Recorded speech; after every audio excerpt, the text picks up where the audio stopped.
The following is a special presentation of Tony Curry Radio. From hot dogs to cool kitties, this is Darkside of the Pooch. Darkside of the Pooch. We have not said a word to each other. I just wanted to start the show out the back because sometimes you and I have some really remarkable things to say off air, and then we start the show, and I'm like, hell, we could have just done a show on what we just talked about. So I thought I'd just let it rip. Man, why not? I saw something today. This Darkside of the Pooch, by the way, brought to you by Sasquatch Toys and Comics in Homewood. They have over 300,000 comics. If you're looking for some really funky toys and stuff like that for the holidays or something that you don't think they make anymore, go find out. He's at the Rossbridge Animal Hospital. He owns the joint, Dr. Rab Stewart. Saw something today I've never seen before. I was at a meeting, and my dog comes to this meeting with me. It's a little bit of a therapy meeting, and everyone in the meeting loves my dog being there because when they speak, he just walks around, they pet him, and it's like a therapy dog. They love him. And so at the end of the meeting, we hold hands, and we say a prayer together.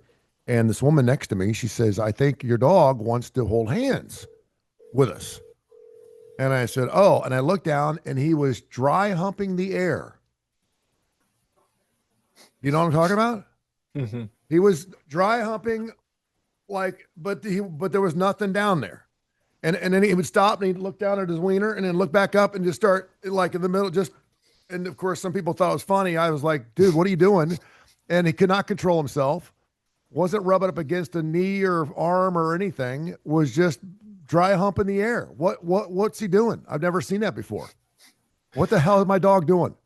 Well, I think I think he was probably a little anxious.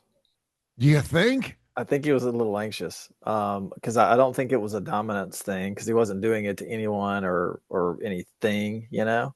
Yeah. But I think he was probably a little, and not like a bad anxious, you know. I mean, not like so anxious that you need to make changes or adjustments or whatever. But yeah, I think he was just. It's almost like it's like verbal diarrhea of a person, you know, kind of get nervous and out it comes. Well, I thought for a minute, maybe the woman, her name's Rebecca. She was sitting next to me. She loves my dog and she'll pet the dog as long as he's sitting there, she'll pet him. And I was thinking maybe she was petting him and obviously you pet a dog long enough, they're going to get aroused. I mean, this feels good. I mean, you got to But he's been neutered, right? He's neutered. Yeah. But you know, his the pencil eraser was coming out. And I thought, well, maybe he's just horny because it feels good. And maybe she inadvertently touched something or scratched the inside of his thigh that it really felt good or whatever. But I looked down there, everything was legit. It was all good. And there was nothing crazy going on. And, you know, everyone got a good laugh out of it. He didn't know what was going on, but he had no clue. But I've never seen that before. I've seen dry peas, you know, where he just stops at a bush and hikes the leg and nothing comes out. I get that. I get it, but I've never seen a dry hump before or an air hump. Hey, well, you know, we just finished Halloween. Maybe there's a ghost, maybe there's a dog ghost running around that was under there that we can't see. Speaking of Halloween, did you have any emergencies? Any dogs getting into Snickers bars? Any chocolate situations? Anybody eating a can of Whoppers or anything? Always. Every Halloween, every single Halloween. Go through a basic phone call that comes into your office at 208-0301, and it's Halloween. Tell me what happens. So the first thing that we do is we get the dog's weight, and hopefully we have a current weight. What do they say? Say? No, take me from the phone call. They call up and they go, "Hello, is this Rossbridge Animal Hospital?" Yes. What can I do for you? What's the person saying? All right, I'll give you one of the calls from Friday. Okay. 2 of my dogs ate 7 of the following. 7 of the following. Okay, fun size Kit Kat, fun size M&Ms, fun size Snickers. Okay, they ate 7 each of those. Oh, 7 each. Wow. I don't know what to do. What do I need to do? So we have 7 each. That's like 21 pieces of candy. 7 each, but they're fun size. Yeah, the fun size, of course, not the real size. The fun size. So we get the pet's weight, and this is a very good client. She comes in when she needs to, so we have current weights on, and then we calculate how much the dog would need to eat in order to have side effects. Yeah. And so one of them, let's assume that each dog ate it all, because that's what you have to do. Yeah. So we made the assumption that if the big dog ate it all, And when you he say was big dog, safe. give me poundage. Give me poundage. He was almost 100 pounds. Okay. So he would have been safe. Okay. 100 The pounds, small 21 dog, pieces of fun size candy. So he's good. Okay. yeah. Small Small dog, dog would not have been safe. poundage. 50. Small dog's 50 pounds. That's a big dog. All right. If it's a big small 50. dog. All right. 50, Yeah, but 50 like pounds. you said, it was 21 pieces of candy. That's Rainer size. That's Yeah. Okay. And So we told her that she needed to bring the smaller dog in because we have to assume that he ate all of it, and then we would make him barf, and we would give him some stomach settlers, and make it so he doesn't absorb the toxins from the chocolate. yeah, and I'm assuming he also ate the paper too. I mean, it wasn't like they were all shoved. Yeah, but right? the paper is no big deal. They're Yeah. going to pass that. Yeah. So then, about 30 minutes goes by, and anytime we have a situation like this, we tell the owner, you need to come in now. Like, don't go to some store, or don't go get lunch, or whatever, because if you come in 3 or 4 hours later, then a lot of that may be already absorbed and getting metabolized, and they're getting sick from it. So about a half hour went by, and we never heard from her. And so then I checked, and then the front office said, oh yeah, so she has cameras at home, and she went back and looked, and it was the big dog that ate it all. She can confirm it's the big dog that ate it all. So, okay, great. Don't have to come in. Okay, good. Then there was another dog. So this guy calls. My dog ate a chocolate muffin and some vitamins. Vitamins. I don't some vitamins. I don't know about the vitamins. So we get calls like this a good bit of the time. Sure. And if the owner can tell us what the medication is, then we can look it up in our formulary. And sometimes we can, because look, I mean, gosh, there's millions of drugs out there. And I mean, I wish I knew them all. I don't, especially if they're human drugs. I don't know. I don't know what they do, Yeah. So, but if there's crossover, if an animal can take a human drug, it's going to be in our formulary. And so we can look up what are the side effects, what is the toxic dose. We can look all that stuff up. But occasionally we'll get a medication where we don't know. It's not in our formulary. It's not a dog drug. It's not, we don't know. So the guy was like, yeah, it was this. And it's not in our formulary. So we have them call ASPCA because they have toxicologists who are specialists. They went to more vet school than I did after vet school. Mm-hmm. And so they have more resources than we have. Now you got to pay them. You got to pay them. It's like $110, I think, to get them on the phone and talk to them, and they'll walk you through everything. I have never once had a medication that they could not figure out. Wow. So anyway, and so they called ASPCA, and they said, no, you're good. You don't need to go in. And so that's the beauty of it, because sometimes that's what you get. Yeah, you got to pay $110 or whatever, but it saves you from coming in and spending $400 or $500 with us on an emergency call. Yeah. Now sometimes the opposite of that happens, and the ASPCA person says you need to get in right now, have the dog decontaminated, and have them treated. So what? Let's go back, and I know you've answered this question a million times, but I'm going to get an email. So info@TonyCurryRadio.net. What's wrong with chocolate? Why can't dogs have chocolate? It messes with their neurological system and their cardiovascular system, so it can make them have seizures, make them have heart problems. Okay, and it can be lethal. I mean, if they eat enough of it, yeah. Yeah, but I mean, if your dog would get a hold of candy and you don't know if he ate the candy or not, obviously you want to take the high road and bring the animal in. But if your dog was eating candy and you had no clue that he was even remotely close to it, would it be something that if he lived through that first digestion, that he'd be okay? He would pass it and it would go away, or what are some of the symptoms of him doing that? Because inevitably, some dog is going to get into some kid's pillowcase full of candy tonight. Yeah.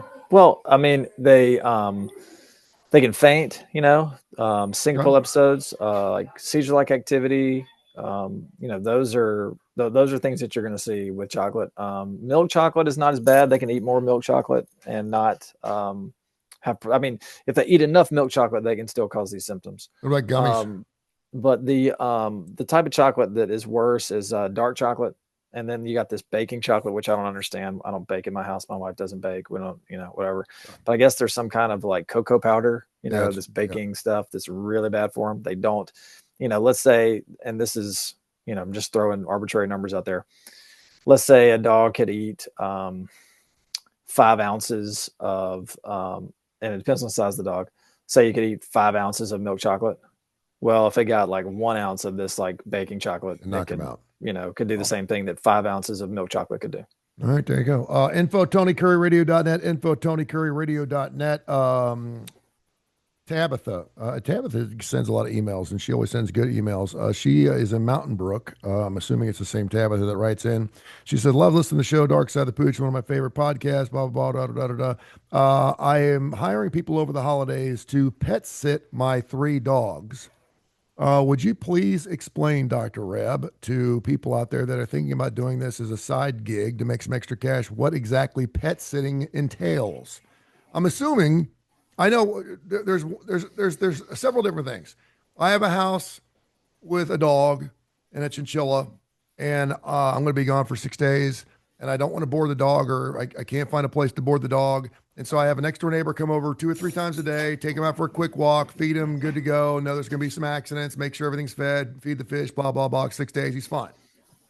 And then you have people that they call it pet sitting, where they expect you to come over to the house and actually walk the dog, spend time with the dog. This is not like 15 minutes. Hey, boy, let's go out and throw a ball out in the backyard and then leave the dog back in the bathroom for another 12 hours. This is called pet sitting. Could you please explain that? Because people that look at their animal or their dog as a member of the family, that's like taking grandpa out for a roll down the sidewalk in his wheelchair for 5 minutes and then stuffing him back in the bathroom and saying, "See you in 12 hours." Because they're a loved one, right? And then pet sitting, like if I just got someone watching the house, I'll give them like $20 or $30 a day, $200 for the week. But if I'm asking them to go over there and actually spend time with my dog, I'm gonna have to give more than that. So explain that a little bit. Yeah, I mean, you get what you pay for. Mm-hmm. I think in dog sitting, you get what you pay for and you pay for what you get. Yeah. So I think the thing that you get when you have someone stay at your house is that they're more in tune with what the animal is doing, and the animal gets kind of good companionship.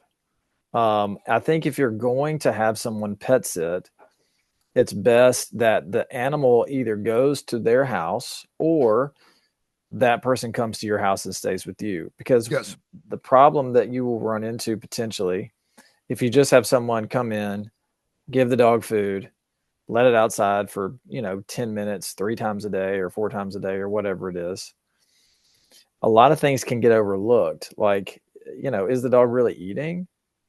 I mean, hopefully the person is aware enough to say, okay, well, I put food in here this morning, there's still food in here. Maybe we need to call the vet, or maybe I need to call the owner and see what's going on. But they may not, and they won't know the dog's energy level. If Yeah. the dog is up and moving around and feeling its normal self. And so, just having someone come in. I mean, first of all, if you're going to have someone pet sit, they need to come over there. In my opinion, at least 4 times a day. Yeah, I agree. You know, Yeah, I agree. I mean, our dogs that are boarded here, I mean, they go out a bunch. and the thing is, now everyone's got cameras. Yeah, I know when you guys board, you do fantastic work, and I know you also do half days of play and this kind of thing. And I realize you Yeah. can't have a specific person with every animal, but I mean, I know because my dog's always really tired when he comes home from your place. Yeah, and you just especially with old animals and animals that are on medication, you just have to have people that know what they're doing and they care.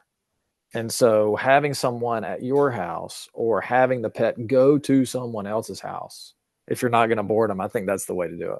There you go. Info TonyCurryRadio.net. Info TonyCurryRadio.net. Sally in Birmingham just adopted a dog from the Shelby County. She said it's fantastic, but she swears the dog is blind. She said it's walking into walls. She just got it. She said it's about 1.5 years old, and it doesn't. It seems like it's just wandering around. Does not have hair over its eyes. She goes, "How can I tell if my dog is blind?" She goes, "I would assume they would have told me, and I would assume even if it's blind in one eye, that would probably deter it from being able to see some proper things. But if your dog's walking the walls, that's weird."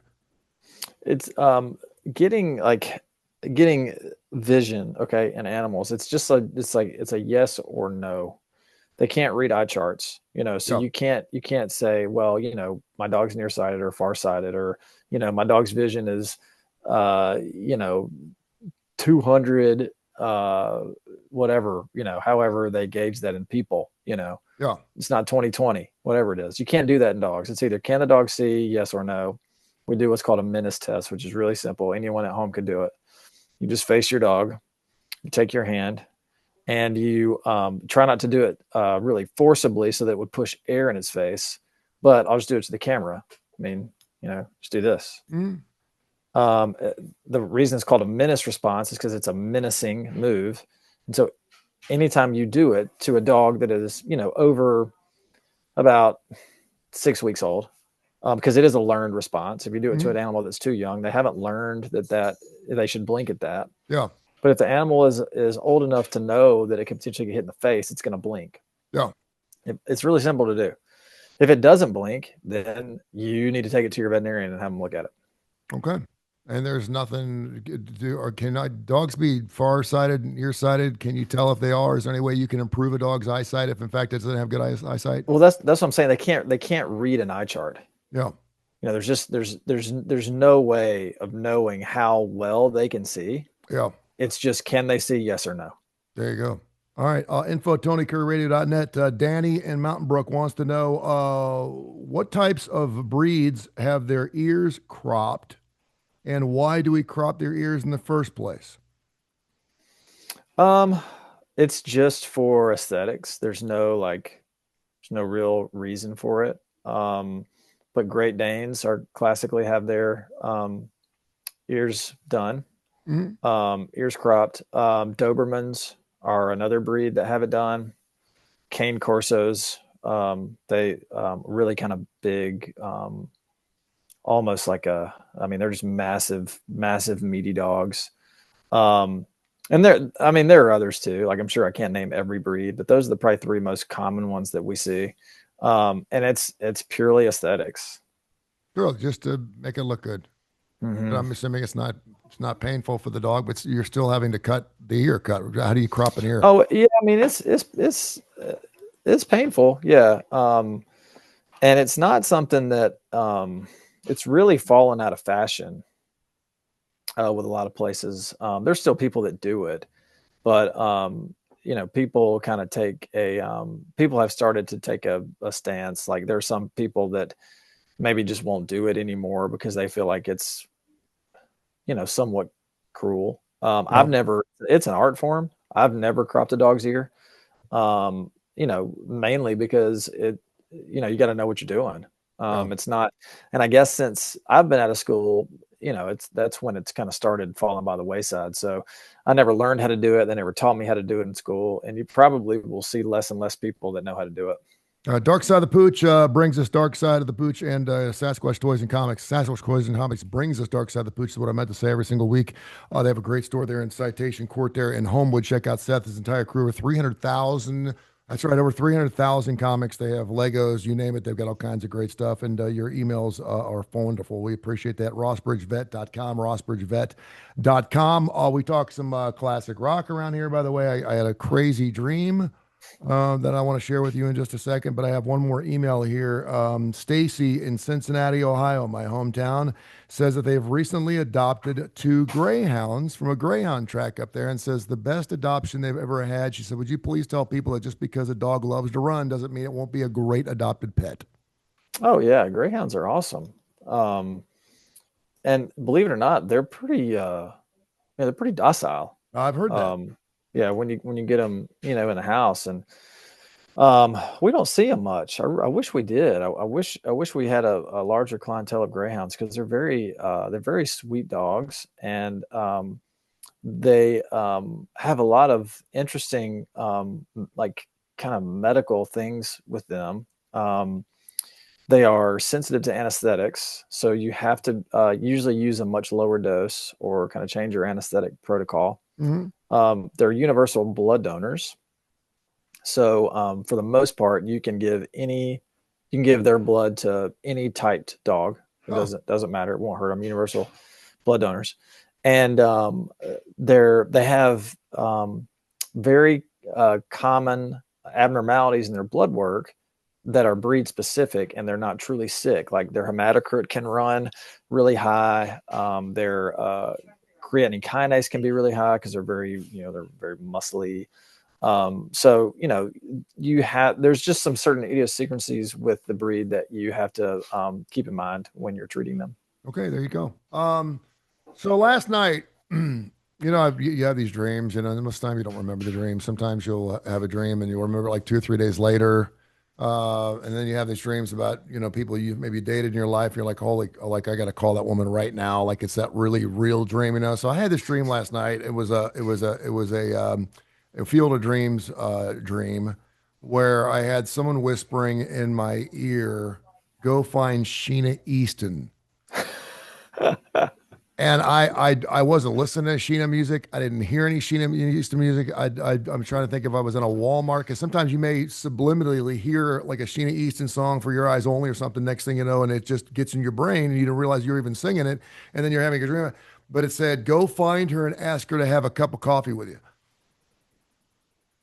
And So, so I pulled it up, and she's on tour. And she's like at Wilkes-Barre, Pennsylvania. She's at a bunch of casinos. She's doing the Collingswood Grand Ballroom in New Jersey. She's playing Waukegan Casino in Illinois. She's in Elkhart, Indiana, which I know this is in December. She's in Cincinnati, Ohio at Ludlow Garage. I know exactly where that is. I used to actually do gigs down there on December 10th. Yeah, and I'm thinking to myself, and so I was telling a friend of mine, he goes, "Well, you're going, aren't you?" And I said, "No." And he goes, "Really?" And I said, he goes, "Dude, this could be like something really special." He goes, "Is she married?" And I said, and so I did some research. She's been married 4 times, but she is not married at this time. She hasn't had a spouse in like 12 or 13 years. She still looks rocking. She looks pretty good. I just pulled her up. Yeah. She's 66 years old. So she's got me by 6 or 7 years. But I was kind of like, and I remember when Marianne, remember her, Dawn Wells? She was in town. This is about 5 or 6 years ago, and we had her on our show.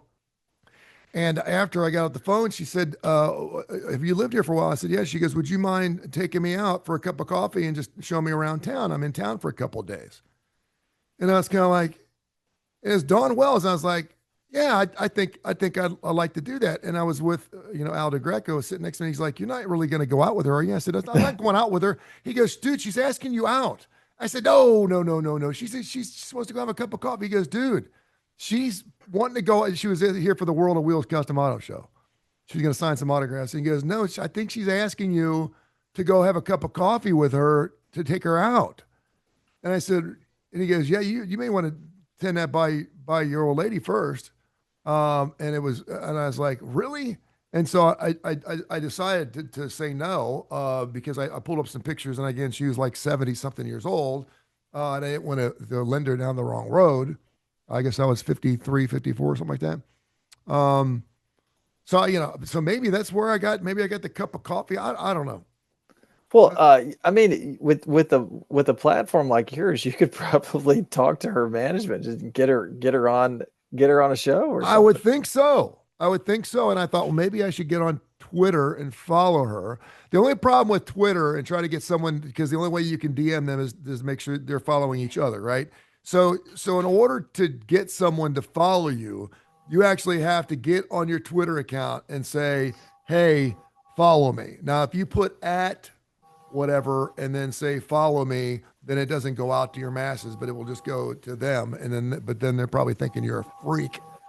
Like Sheena Easton's going to go, "Sure, this guy, this father of 3 in Birmingham says he had a dream about me, and come to Wilkes-Barre, Pennsylvania, and we'll go out and have a cup of coffee." Yeah, we're gonna have to figure out a different angle than that. Yeah, we're gonna do something different. But I mean, I think if she Googles me, she may find that I'm a pretty decent guy. I mean, Yeah, I think she will. I have nothing. I have very vivid dreams. I dream almost every night, almost every single night I dream. And last night, my dream is not near as exciting as yours. I in my dream, my son was younger than he is now, but I had this like revelation in the dream that, he's already got 1 foot out the door. He's 12, Yeah. and in my dream, I was, telling my wife, I feel like we don't have much time left. and I started crying in my Oh, wow, yeah. dream. Oh, you don't. To my wife. And so yeah, every night I've had horrifying dreams. Like a few nights ago I had a dream that I can't get away from. I'm stuck in this house. I can't get away from these people. They're like grabbing me, can't get away. But I was watching this TV show on HBO called Task, Mm-hmm. and it's an 8 episode or 7 episode like standalone. Yeah. And so I think that came from that, because there's people trying to get out of this house. They're like tied in with like some motorcycle biker gang. But man, I've had dreams that I swear Stephen King could write a book about some of my dreams. Really? Yeah. See, and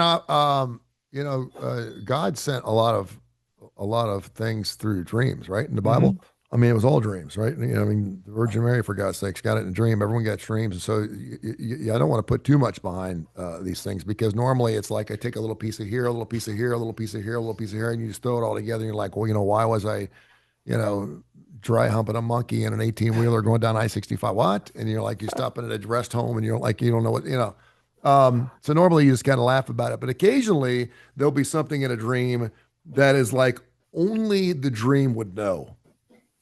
Do you understand what I'm saying? Yeah. You're like, wait a minute now. How did it's in your brain, but you had forgotten about, be like, how would that dream have known that happened? Kind of like someone actually got in your head and planted something. Those are kind of wicked. But I did have a dream about an old girlfriend. Her name is Sherry. She was the first person I ever fell in love with. I was like 18. She was like 22, 23. She was rocking. And I was like, I've got to contact this woman. I've got to contact this woman. And I knew she was on Facebook. She's married. And I went for it. I just said, listen, it's crazy. But I'm divorced, and I had this dream about you, and something told me to reach out to you. And so I'm doing it. And I hope you're great, but I didn't want to miss out on anything, blah, blah, blah, blah. And she wrote me right back. She's like, oh, first loves, aren't they great? Blah, blah, blah, blah. And basically made me feel like a heel, made me feel like an idiot. But I'm glad I did it. But I mean, because I don't know why the hell she popped into my brain. I was like, why am I thinking about her like 40 years later? And I'm thinking to myself, maybe this is a Sleepless in Seattle thing. Like maybe we're supposed to hook back up or something. I don't know.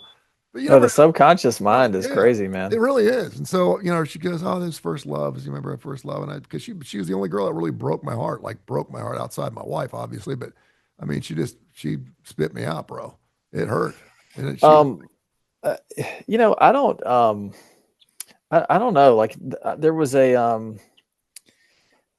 a guy who's a rock critic, Chuck Klosterman. And he has written a lot of awesome books too. And he wrote a book. I can't remember the name of it, but basically there was a question in there. He has like, I think 12 questions that he asks every woman before he starts dating them, or before he gets serious with them. Okay. One of the questions was, if you had a machine that could record every single one of your dreams, and you could watch them anytime you wanted. But the trick is that all your family members could watch them too. No. Would you use the machine? No, that's not going to happen. No, I thought the question was going to be, if you could record every dream, would you ever go back to watch? Yeah. Because I think it scared the shit out of a lot of people, because we miss half the stuff, you know what I mean? And when you wake up in the middle of the night from one of those things, you're like, there's no way I'm going to forget that dream. And then you wake up like 4 days later and then you remember, oh, I had that dream Tuesday night. Because when you're in that subconscious REM state, you think, you wake up, I don't need to write that down because I'm going to remember that tomorrow morning. And sure shoot, you don't. I'll tell you the weirdest thing to me about dreams is the fact that your emotions are plugged into the dreams. Like your feelings are like, you feel them, and that's the difference. Like when you're watching a show, watching something on TV, watching a movie, I mean, you can kind of understand like what the characters are feeling and what their state of mind is, but when you're in that dream, there is no context needed. There's no context needed. You feel emotions, and there are things that happen in that dream that you can't you can't verbalize because it wasn't something that was seen. It was something that was felt. Yeah, yeah, that's a beautiful way to put it. That's I've never heard that, and you're spot on. It's a feeling kind of thing. That's Um, craziest thing about dreams, man. I do think that dreams can tell you where you are in life, uh, to an extent. I think it can tell you, what. Obviously, when my life's going really well, my dreams are a lot different. When I'm going through chaos, when I was going through my divorce and stuff like that, I was having much worse dreams. There is occasionally I'll have a dream where everything should be great. I'm super blessed, and I go to bed with good thoughts.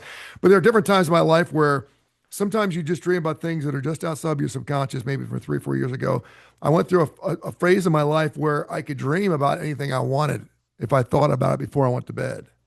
Wow. And that happened for about 6 months, where if I really thought about something, I could actually dream about it. Um, but most of them, it's like it's your subconscious. It's a bunch of insecurity things. A lot of them, I always have the dream that I went back to college, and that college has been going for 3 months, and I haven't been to a class yet. And I'm like, and everyone's like, "Where the hell you been?" And I'm like, "Oh, and I'm 3 months late already, and I don't know any of the teachers." And that insecurity thing, I hate that. So yeah, but I have that one. I have that one. I have the one where I'm supposed to be. I realized right before finals that I never went to the class. yeah, That's yeah, what happens to me. So I'm like, oh my gosh. And then I can't, this happens probably once a month. And then I'm like, oh my gosh. I gotta log in to like my, the school's website and figure out where this class is. I don't even know where it is. And then yeah, I can't remember what my username or password is. And I'm like, yeah. oh my gosh. Just walking down the hallway, and I have no clue where I'm at. I'm like, I don't even know what building I'm in. Yeah, My yeah, teeth fall out. My teeth fall yeah. out of my dreams. My Do you teeth have fall do out you, sometimes. yeah the teeth? Yeah, that's a common one. The other thing is I will inevitably, if I don't, I usually don't fall asleep with the TV on, but I do when my kids aren't here, just because I can, Yeah. I do just because I can. I know I'm going to feel like hell the next day, but I just do it because I can. Sleep timer. But if like yeah if like Ancient Aliens is on, or Skinwalker Ranch or something like that, one of those weird kind of things, I will have some adjusted dreams. I'll have some strange things. But I've also fallen asleep to like Televangelist. It was I can't really remember what I dreamed about there. Watch some David Jeremiah later on tonight and see what happens. All right, my man. Hey, I appreciate you. Fantastic stuff. Tell people how they can find you. 208-0301, rossbridgevet.com. We're also on Facebook. Sheena Easton's only 5'1". That is fairy like. Yeah, it really is. I'm looking to see if she's going to be getting in it. She's New York, Pennsylvania. Dude, she would literally come up to your navel. Yeah, she would. Yeah, I'm a foot and a half taller than she is. Oh, seriously, she would come up to your boob. Can you think how many people though do this kind of thing though? I mean, people that reach out to them and go, no, I'm not a freak. I promise, I'm not weird. I just had that, and she's probably heard like a million times. She's Like, heard it a million times. You're like, please just give me. It's what's his face in Field of Dreams. It's like, dude, I know you think this is crazy, and I drove halfway across the country to get to your place to find you, but just and he's like, get out of here. She's heard it a million times, but she's never heard it from you. Yeah. Maybe it's just that moment in time. And if I go, I heard his voice right off the bat, she's gonna go, okay. Oh yeah, don't yeah. I heard this voice, voice. not that we're gonna make love or anything, but to have a cup of coffee with you. Would you just go out and have a cup of coffee with me tonight? I mean, take. She's in Cincinnati, man. That's. I know where Ludlow Garage is. So, yeah. And that's a small joint too. It's like 300 people at that place. Hey, front row. You get a front row easy. Yeah. What would happen though if we fell in love? You'd be on tour. I'd take my kids with me. Yeah, you'd be on tour. Would you do Pat Benatar, Sheena Easton, or Sheryl Crow? That's not even close. It's Sheryl Crow. No, I mean Really? it's not even close. I danced with Sheryl Crow once. Sheryl Crow was at Jay Barker and Sarah Barker's wedding, and I was with my wife at the time, and she walked up behind me and she said, "Pardon me," and she goes, "I really like to dance with tall men. Would you dance with me?" And I looked at my wife at the time and I said, she goes, go for it. It's not like you have a shot. Nah. I said, oh. And Cheryl looked at her and she goes, well, we'll see about that. And I was like, so we danced, and it was kind of a groove thing. And then a slow song came on. And I was like, okay, now we're going to see what we're made of here. And she kind of looked at me. I said, I'm all in, man. If you want to, I said, you don't even have to dance on my feet. I said, I'll dance with you.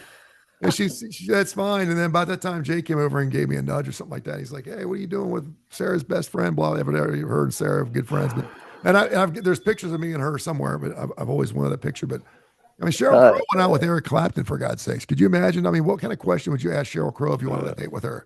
I mean, she wrote a song about Eric Clapton. Yeah, she did.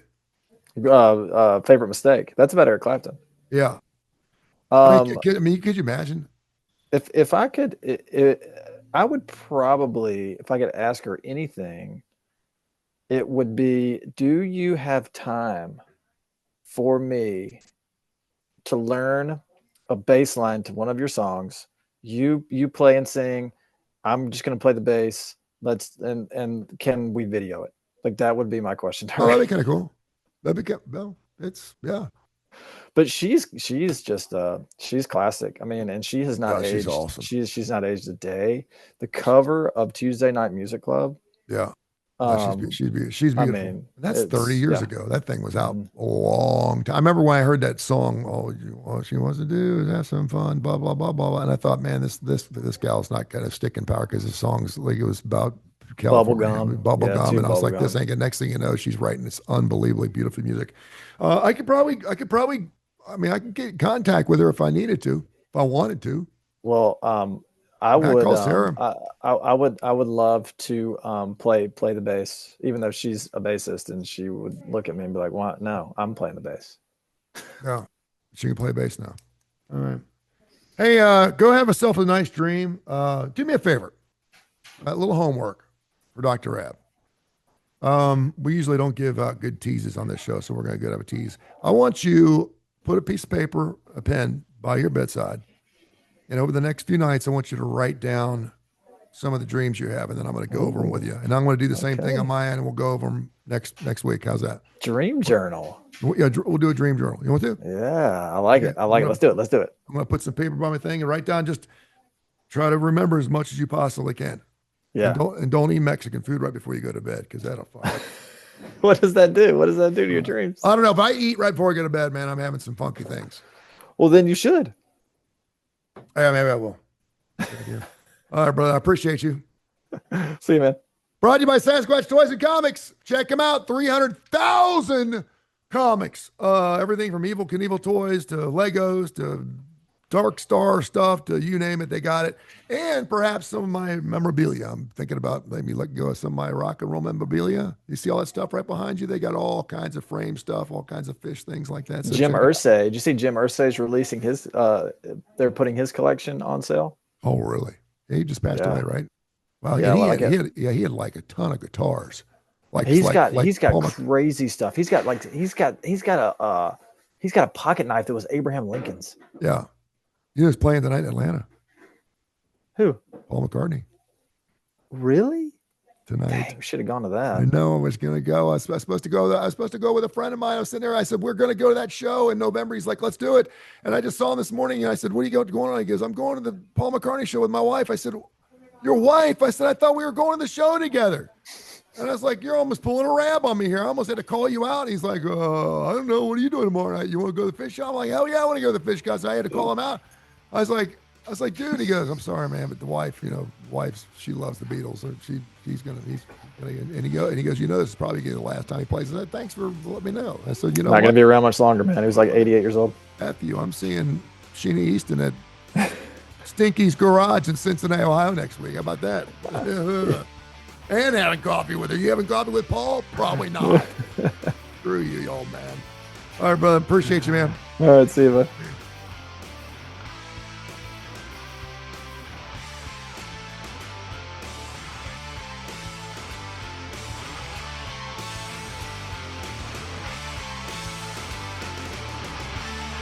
This has been a special presentation of Tony Curry Radio.